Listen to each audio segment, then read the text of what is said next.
Assalamualaikum warahmatullahi wabarakatuh.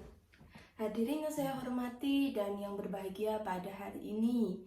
Di sini saya akan menjelaskan tentang kultum yang bertema pacaran dalam pandangan Islam. Soal pacaran di zaman sekarang tampaknya menjadi gejala umum di kalangan anak muda bahkan para remaja. Barangkali fenomena ini sebagai akibat dari pengaruh kisah-kisah percintaan dalam roman, syair, novel, film, bahkan lagu-lagu. Bahkan di lingkungan sekitar pun percintaan termasuk dalam hal yang begitu wajar dan menurut saya itu seperti hal yang lumrah dalam lingkungan pada saat ini maksudnya.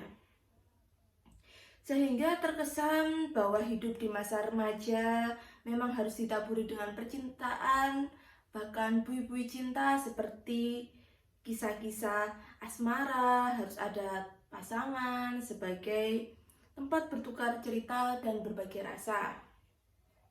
Selama ini tampaknya belum ada pengertian baku tentang pacaran, namun setidak-tidaknya di dalamnya akan ada suatu bentuk pergaulan antara laki-laki dan wanita, dan yang jelasnya pacaran itu belum menikah. Kalau ditinjau lebih jelas lagi, sebenarnya pacaran menjadi bagian dalam kultur barat sebab biasanya masyarakat barat mesahkan adanya fase-fase hubungan seksual dan kehidupan manusia sebelum menikah, seperti puppy love atau cinta monyet, datang, kencan, going steady, pacaran, dan engagement tunangan. Bagaimana mereka berpacaran jika kebebasan pun ada di lingkungan kita sekitar? Seperti jika kebebasan seksual, namanya pacaran, untuk mengungkapkan rasa sayang, padahal belum ada ikatan suami istri, bahkan ikatan sah dalam pandangan Islam. Orang berpacaran akan sulit segi mudaratnya ketimbang maslahatnya.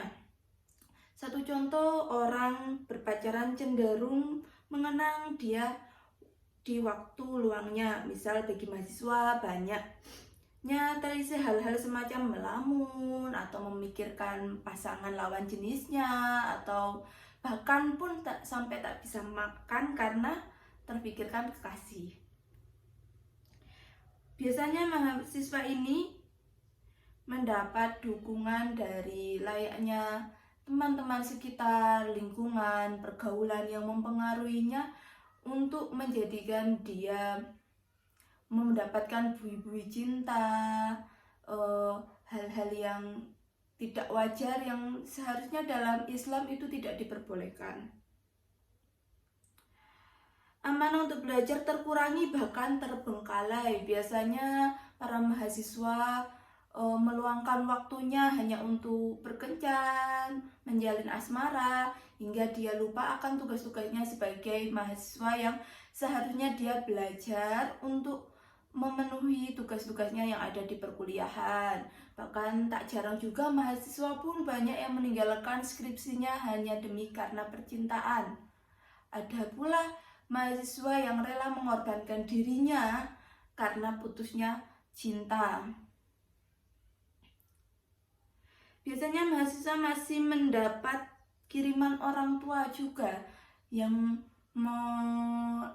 lakukan pacaran ini karena dia merasa saya mendapat uang dengan mudah dan saya lebih enak dengan status kisah seperti ini karena dia tidak memikirkan jalan untuk kedepannya. Apakah uang kiriman untuk hidup ataupun membeli buku pun tidak ia pikirkan. Dia hanya berpikir untuk berkencan, bermain, untuk membelikan lawan jenisnya sesuatu barang yang mungkin bagi lawan jenis itu menyenangkan. Atas dasar itulah ulama memandang bahwa pacaran model begini adalah kezoliman atas amanah orang tua. Secara kultural di kalangan mahasiswa, masyarakat agamis pacaran akan mengundang fitnah. Bukan tergolong naif, mau tidak mau orang berpacaran sedikit demi sedikit akan terkikis peresapan keislaman dalam hatinya. Bahkan bisa mengakibatkan kehancuran moral dan akhlak. Naudzubillah min dzalik. Dalam pacaran, dalam Kamus Bahasa Indonesia mempunyai beberapa arti. 1. Pergaulan bebas antara laki-laki dan perempuan, bersuka-suka mencapai apa yang dia senangi. Pacaran berarti berkehendak, yang sama artinya dengan berkencan atau berpasangan untuk berzina. Yang ketiga, pacaran berarti berteman dan saling menjajaki kemungkinan untuk mencari jodoh berupa suami ataupun istri. Pacaran menurut arti pertama dan kedua jelas dilarang oleh agama Islam. Berdasarkan nas, Allah berfirman, "Dan janganlah kamu mendekati zina. Sesungguhnya zina itu adalah suatu perbuatan yang keji dan suatu jalan yang buruk." Dalam hadis dari Ibnu Abu Abbas, ia berkata, "Aku mendengar Rasulullah Shallallahu Alaihi Wasallam berkhutbah. Ia berkata, jangan sekali-sekali seorang laki-laki berkualat dengan seorang perempuan kecuali beserta ada mahramnya, dan janganlah seorang perempuan melakukan musafir kecuali beserta ada mahramnya." Mustaq alaihi. Perkawinan merupakan sunnah Rasulullah dengan arti bahwa suatu perbuatan yang sangat dianjurkan oleh Rasulullah agar kaum muslim melakukannya. Orang yang anti perkawinan dicela oleh Rasulullah. Berdasarkan hadis dari Anas RA bahwasanya Nabi Shallallahu Alaihi Wasallam berkata, "Tetapi aku sesungguhnya aku sholat, tidur, berbuka dan mengawini perempuan, maka barang siapa yang benci sunahku, maka ia bukanlah dari golonganku." Pada umumnya, suatu perkawinan terjadi setelah melalui beberapa proses, yaitu proses sebelum terjadi akad nikah, proses akad nikah, dan proses setelah terjadi akad nikah. Proses sebelum terjadi akad nikah melalui beberapa tahap, yaitu tahap penjajakan, tahap peminangan, dan tahap pertunangan. Tahap penjajakan mungkin dilakukan oleh pihak laki-laki kepada pihak perempuan atau sebaliknya, ataupun pihak keluarga masing-masing. Rasulullah memerintahkan agar pihak-pihak yang melakukan perkawinan melihat atau mengetahui calon jodoh yang akan dinikahinya berdasarkan hadis. Seperti hadis dari Abu Hurairah RA, ia berkata, "Seorang laki-laki sesungguhnya ia telah meminang seorang perempuan Ansar, maka Rasulullah berkata kepadanya, 'Apakah engkau telah melihatnya?' Laki-laki itu menjawab, 'Belum.' Berkata Rasulullah, 'Pergilah dan perhatikan ia.' Maka sesungguhnya pada masa perempuan Ansor ada sesuatu." Hadis riwayat Anas Ibnu Majah At-Tirmizi dan ditanyakannya sebagai hadis hasan. Rasulullah SAW memerintahkan agar kaum muslimin, laki-laki dan perempuan, sebelum memutuskan untuk meminang calon jodoh, agar berusaha memilih jodoh yang mungkin berketurunan sebagaimana dinyatakan pada hadis.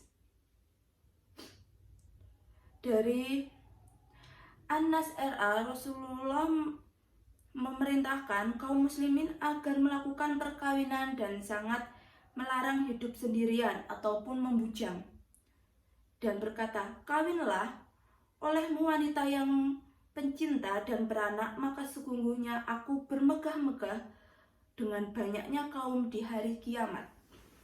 Dalam kaitan ini, peran orang tua sangat penting dalam mengawasi pergaulan anak, terutama yang lebih menjurus kepada pergaulan dengan lawan jenis atau yang akan menjerumus kepada hal zina.